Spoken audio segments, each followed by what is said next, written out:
friends, I'm Tom Downey. Follow me on Twitter at WhatGoingDowney for some more Cowboys coverage. We'll take it now to some positional battles on offense for the Dallas Cowboys, and we'll start at quarterback. No, not the starting job, but the backup job. Dak Prescott will be your starter, but Cooper Rush and Mike White are going to compete for the number 2 role. Now, Mike White is the newcomer. He is the challenger to Cooper Rush. And Dallas spent a 5th-round pick on Mike White, a clear sign to me that they are relatively high on him, maybe even more so than they were on Cooper Rush coming out.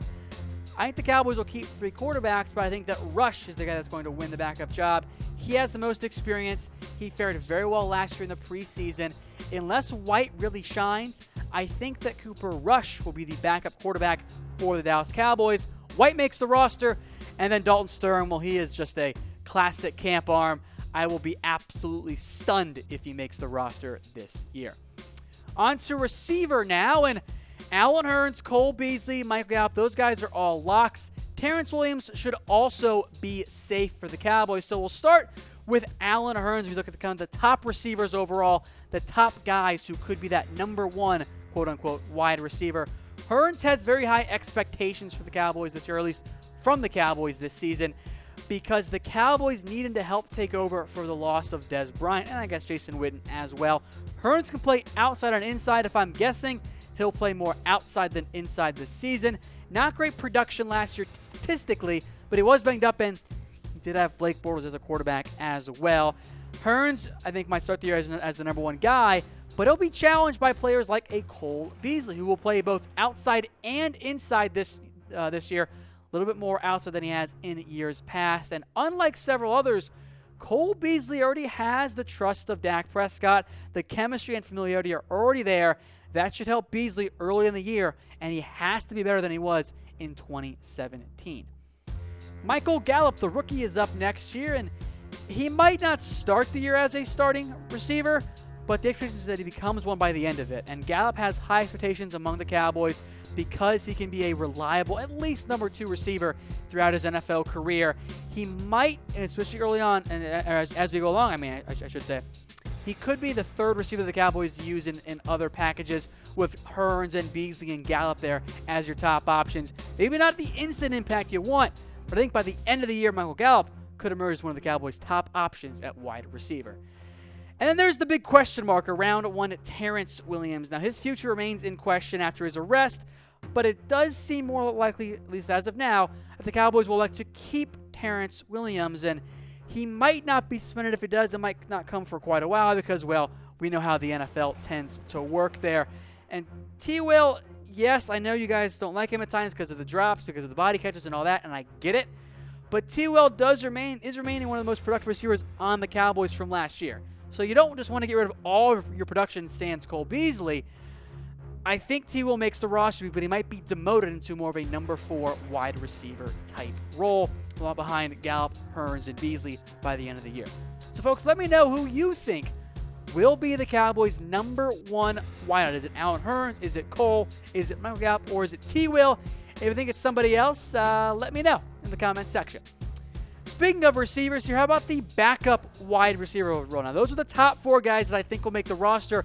That leaves 1, maybe 2 or 3 at absolute most, probably more like 2 at most, other receivers that can make the roster. And there are 4, maybe 4.5 guys battling for that role. I don't think KD Cannon makes the roster.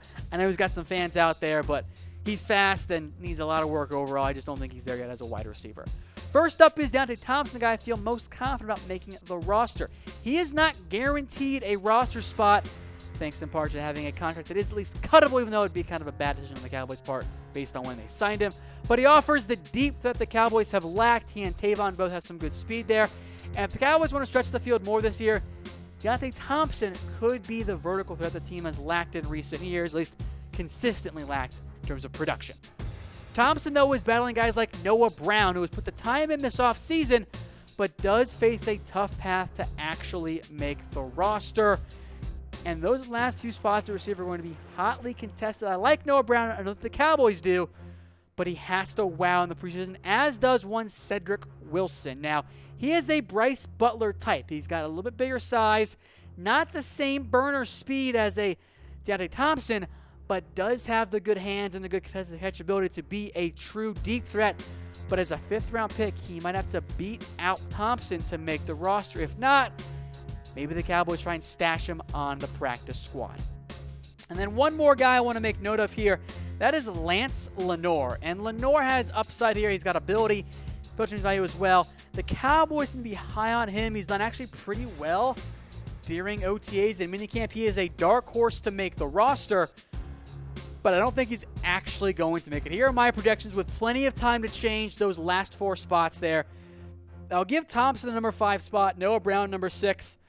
Maybe Dallas tries to sneak on Cedric Wilson on the practice squad alongside Lance Lenoir. And then Katie Cannon, I just don't think he's going to make it, but maybe he'll prove me wrong.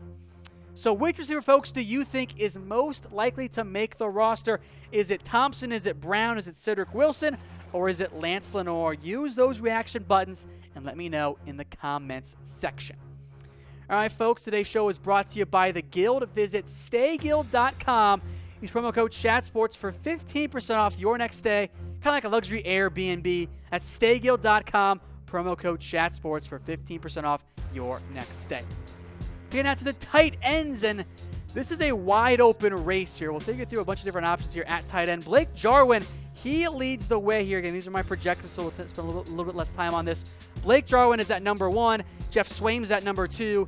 Dalton Schultz at number 3. And then Rico Gathers, I think he might be cut. So we'll break it down why I feel this way. We'll start with Jeff Swaim, who as of right now is the leader at tight end, but I think Blake Jarwin is going to catch him. Now, Swaim is the only Cowboys tight end with a regular season catch, but he is a block-first guy. Blake Jarwin, I kind of think is also the same. The Cowboys seem to like him a lot. They've hyped him up throughout the offseason.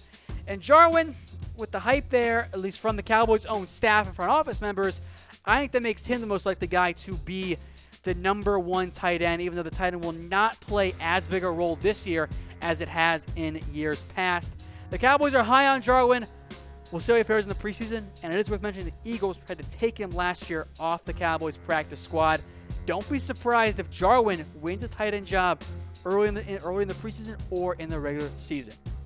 As for Dalton Schultz, roster spot is safe, role is unclear. I think he'll be a backup in year 1. Maybe he emerges after that, but Schultz needs some more time. I don't think he'll be your starter early on, but I think he's got some upside in that classic Cowboys tight end fashion as a blocker and a pass catcher.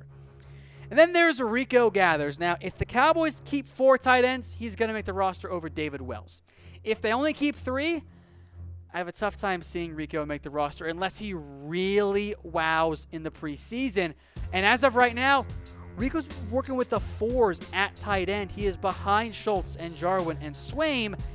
That's going to make it tough for him to actually wow in the preseason. So it's a make-or-break year for Rico Gathers. Has to do better at blocking, has to be more focused. The upside is there.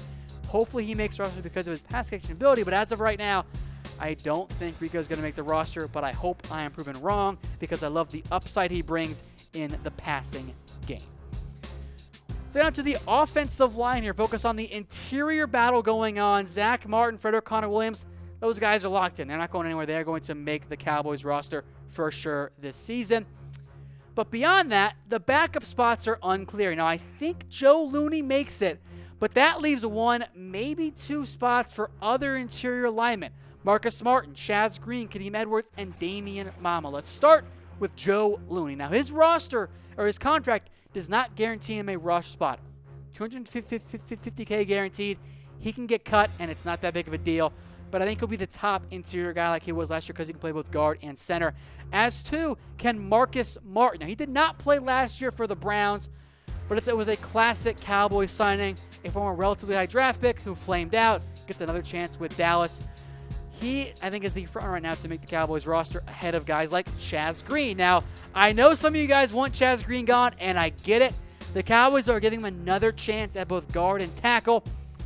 Maybe that positional flex makes him more valuable, but as of right now, Chaz Green actually got surpassed during minicamp by Kadeem Edwards, a 5th-round pick by the Bucs in 2014, was on the practice squad for much of last year, actually got some starting reps at right guard during minicamp. Keep an eye on Edwards to make the roster. But as for my projections, look, Martin, Frederick, Williams, that's not going to change. Those are your starters locked in. So I think Joe Looney and Marcus Martin, I'll list one as backup center, one as backup guard. You can flip it around. It doesn't really matter too much. And if the Cowboys go light at guard, let's say, or at O-line, let's say they take 8 guys, that means Chaz Green and Kadeem Edwards both get cut. I know some of you guys who want Chaz Green gone are feeling pretty good right about now. All right, folks, if you missed anything, don't worry. We'll put it in here in just a second. But we'll have another mailbag coming up, so get your comments in the comments section or tweet them to me at WhatGoingDowney. And until then, we'll see you next time.